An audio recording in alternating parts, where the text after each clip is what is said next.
Aspinall nimmt es mit dem BDO-WM-Finalisten von 2014 auf. Er kam im vergangenen Jahr zur PDC und hat sich schnell nach vorne gespielt. Einen neuen Data legte er bereits hin. Er hat ein Pro-Tour-Turnier gewonnen und steht inzwischen unter den Top 30 der Welt als Nummer 28. Herzlich willkommen, Alan Chuck Norris.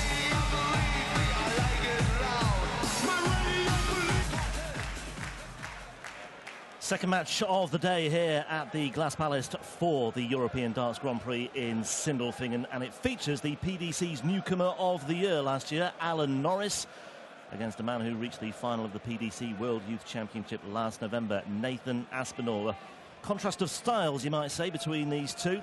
Plenty to say for either player in terms of making a case for them, but looking at the record recently of Alan Norris, you perhaps have to fear for him because he needs to find something, having suffered defeats in his opening matches in both, or indeed all, of the last three events he's played in: Mulheim, Riesa, and indeed in Dusseldorf at the end of July as well. Hasn't had a victory on the European Tour since the Austrian Open in June when he beat Roby John Rodriguez. Other than that, it's been a pretty grim story for Alan Norris. Paul Nicholson alongside me for this one. Yeah, it's fair to say that Alan Norris's performances over the last couple of weeks have not been to his liking, especially the one in Riesa, which I think, after speaking to Alan, was a bit of an anomaly. So I think if we look back to last week in Mulheim, yes, he didn't pick up a victory again, but he did play a lot better. And if he continues to play better, then he will give Nathan Aspinall trouble. Yeah. First leg, Alan to throw first. Game on. Yeah, 7 European Tour events he's played in this year, Alan Norris, but he's only made the final day in one of them. He has been seeded for the last 4, but he's only won that one match against Rodriguez in 100. Vienna. But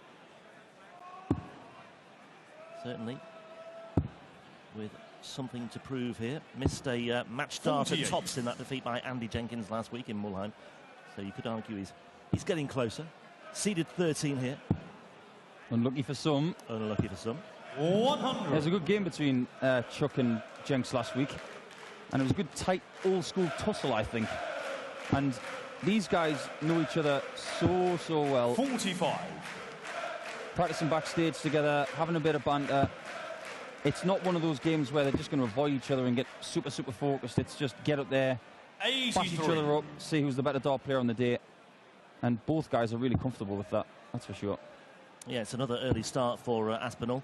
I say early start, relatively early start, 41. given it is, what, 25 to 2 local time in the afternoon. But he had the honour of playing in the first match of the day yesterday. He beat Jay Foreman 6-4. A break in the 9th leg in that one proved decisive. 140. He hit 3 180s yesterday, Aspinall. Average just over 90 as well. There was a very nice tidy checkout of 145 in the 6th as well. So plenty to admire about Aspinall on his return to the European stage 78. yesterday. Yeah, and he preceded that with a 180 as well. So when you're hitting 3, 2, 5 and 6, that's pretty handy. So is that. Shots in the first leg, Alan Norris. Well, that's a much better start from Chuck. The last couple of weeks he's had, in his book, very poor start. So here, gets the first leg, plan A executed. Yeah. Yeah, he's 140. a player that's looked a little bit laboured and a bit lethargic at times as well when we're seeing him in Europe.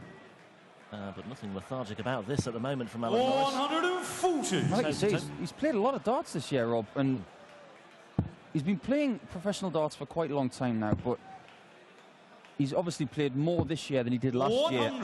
And it does take a bit of getting used to. I mean, September, this month, has been nothing short of absolutely mental. You know, European Tour, European Tour, European Tour. 140. Barnsley triple header.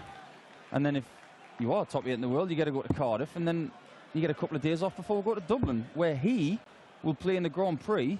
So 91. It's not just September, it's October as well. Yeah, I mean, what he's finding here, Norris, is that I mentioned he's the PDC's newcomer of the year, given what he achieved in the last 12 months or so, and the last 18 60. months or so. He's finding that 70. You know, it's the gift that keeps on giving to some extent as well. He had his World Match Play debut in July as well.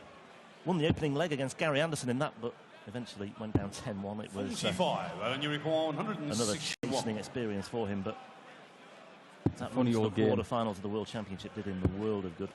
Boy, did he play well at Ali Pali. I watched all of his games, and that game against Jelle Klassen will live in my memory forever. It was just something special. And he'll have walked away from that thinking, how did I lose? But Klassen was stunning at the end. This might have to go for Aspinall. Treble 20 for tops. It won't go. 65. And he requires 70. Primed here and ready to pounce for 70 for a break of throw. 20 for tops then. That's a nice setup dart. Just guide it above. 30. Even you require 60. All right, to get back on track, Nathan's got 20 in tops. Tops it is.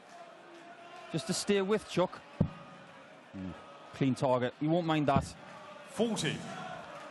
But now the hands 40 on a plate. This tops to Norris, which he shouldn't miss. And doesn't. Short in the second leg, Alan Norris. All the momentum now is with Norris. Third leg, Alan. A valuable first break. Game on. Nathan Aspinall has to start scrapping. And there's one thing he can do. He loves a scrap. Yeah. I mean, I've been watching Nathan for the last couple of years. And what I like about him the most is that he embraces what darts is 41. now. He's got everything matching. I like the fact that everything's coordinated. It's a nice shirt. It's a little different. Coordinated with his flights. He's a good 60. product to promote. And he's a bustly young man. He's very infectious. He's very funny as well. And that's why people like spending time with him. But I tell you what, very hard to beat on that dartboard. I found out recently when I played him in a Players' Championship. 100. And it took a 10-dart leg in the last leg to take him out. He is very, very useful. And tenacious, yeah. Didn't really seize upon that opening 41 from Norris. And he's not really 43. doing much damage here either. 6 darts to score 103. And what Nathan's got to do now is just take a deep breath and say, right, OK, we can't do anything about what's gone before. Let's just start again. 140. Yeah, the flight came out, but the arrow stayed in. That's better. I've noticed as well there's a little jump 85. in Nathan's throw as he throws. And a lot of technicians out there would say that that is a flaw. Well, I don't think so. Because when you've got someone like Peter Manley, who's been world #1 in the 75. past, and he had a very big jump, it's all about timing. See, when he throws a little jump there, that's part of his throw. Absolutely fine. If you were to tell Nathan 60. Aspinall to keep his left foot on the floor, 145. that would ruin his throw completely. So I applaud him for sticking to what he's strong with. Well, usually you see the 60 first on a 145 checkout, like he did with Nathan 95. yesterday. But he wanted to get rid of the 45 first.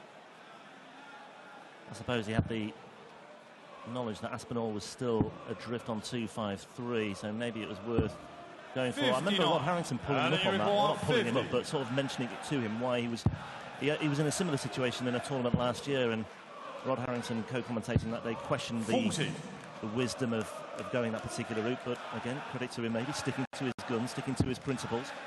Everybody's different. It's a beautiful thing about darts. There are so many different ways to hit finishes, so many different combinations. And whatever you feel is right, you stick to it, as long as there's logic behind it.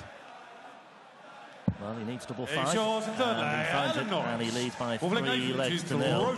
And this looks as though it's going the way of their most recent encounter. Norris has dominated their head-to-heads. Aspinall has never beaten Alan Norris in the past. Their most recent match was in qualifying for the European Darts Open earlier this year, the tournament that was played in Dusseldorf at the end of July. Norris won that qualifier 6-3. Could be a similar outcome today on the evidence of what we've seen so far. But Aspinall, first objective here, get a leg on the board and take it from there. But once again, struggling for big numbers here. I remember that game very well. I was chalking it. Right. Because Nathan Aspinall beat me earlier in the day. So you were at a loose end. I was indeed. Well, that's the rule. You lose your game, you chalk the next one. I do my duties. 80. Not one to shirk his responsibility. Absolutely not. Bang on time once again today, Paul. You go to other tournaments as well. You promote yourself as a professional dart player. 100. You should never be too good to mark a game. It's where you started. So if you're out there and you need a volunteer chalker in a tournament, be the man. Go up there and do it. Norris here. 140. Threatening to be in the money once again. Well, Aspinall has a chance in this leg if he can put in a couple of trebles here and boss this leg. I want to get back in the lipstick. Does so. That's better. 135. Get the feeling he might have to hit this 83 when he comes back though, because Chuck switching to 18s. 74 score, leaves 108. 128. Well, that's very, very good. 83. Now this 83 does have to go.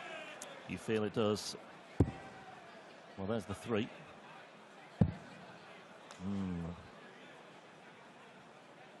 Looked like he was going tops there. Oh, he's strayed again there. Alan, you require 54. Okay, 15 for tops if he gets the chance. But Norris, looking at tops himself here, he's just bent the wire slightly. 34. And he's gone too far the other way. So Aspinall, you require 55. For a leg on the board. And something to cling to here. 2 darts at tops. Can't afford to pass up this opportunity. And he 16. has done. And he's straight into the 1 there as well. So that makes life slightly 20. more awkward if he does get the opportunity again. I suspect he might not. Yeah, Alan Norris does not need asking twice. 2 5s again. 2 5s it is. Alan Norris. So far, it just looks like Alan Norris is playing a steady game, and Nathan Aspinall hasn't really found his stride. Just seems to me that some of his darts may be kicking to the left with the barrel. The evidence in that going for tops and hitting the 1, and even the first dart at tops was a little bit to the right. That's a bit better, a bit more force in the throw. That might be the key for him to get on the board here. 140. Sometimes the atmospherics change when there are a lot more people in the hall. I was practicing on stage yesterday, just testing it out, and it really was perfect. Stunning venue to play in, but it does change when you get more people in there and you get more heat. You've definitely got more heat in the Glass Palace today. And you've got 140. Effectively the breath of 2,500 people wafting onto the stage as well. And you know, the atmospherics changes. Simple science.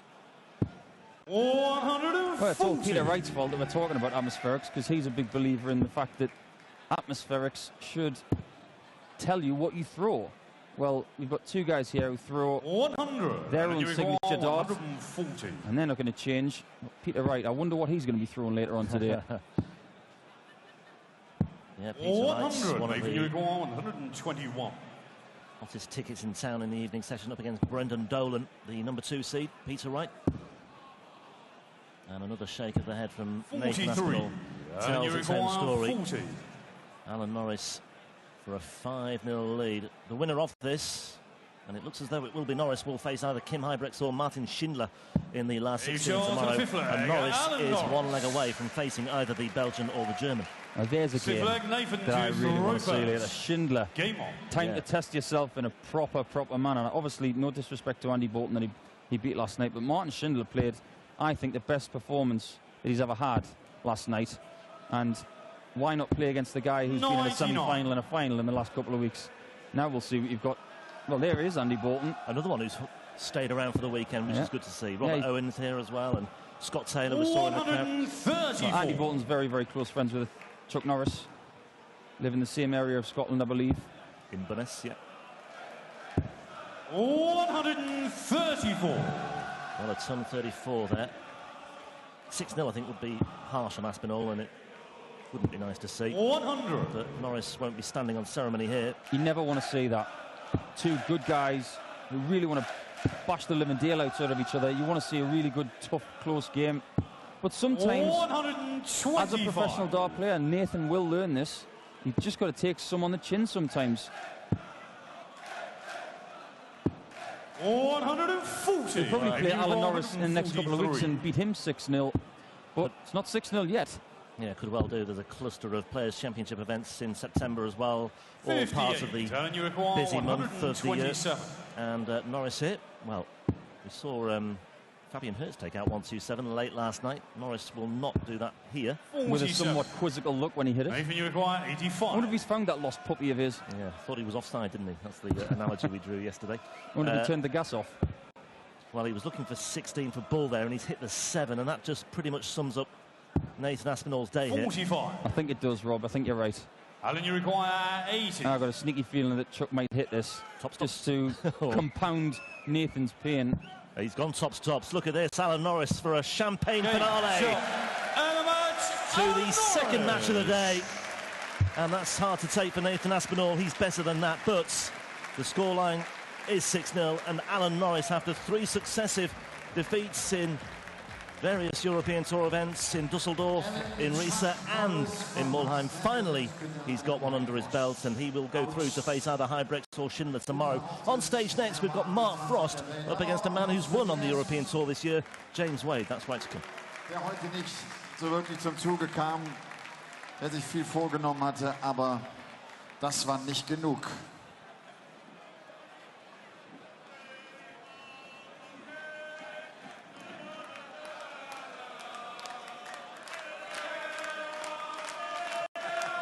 Alan, congratulations. You seem to be happy, yeah. Yeah, finally I won a game in September. Is it so bad now? Yeah, well, the first two tours in Germany, it's not my best. You know, things at home and stuff, not enough practice. And I'm like, I'm not, you know, you're seeded, it's different. You don't get that warm-up game. You've got to get used to it, you know? Well, hopefully get used to it. So, yeah, worked on it a bit this week and, yeah, happy with the win. You're playing the PDC circuit for 1.5 years now. Was it as difficult as you thought? You're the 21 in the world now. How did you experience the last 18 months? 18 months has been fantastic. I mean, you're playing against, well, the best players in the world. Don't get me wrong, the BDO system is really tough tournaments. You're playing sometimes 10, 12 games in a day to get through. Here you're playing from the start like a quarter-final in the BDO, and I'm loving it. The challenge is there all the time. Good. Good to see you tomorrow again. Thank you, Alan. Norris.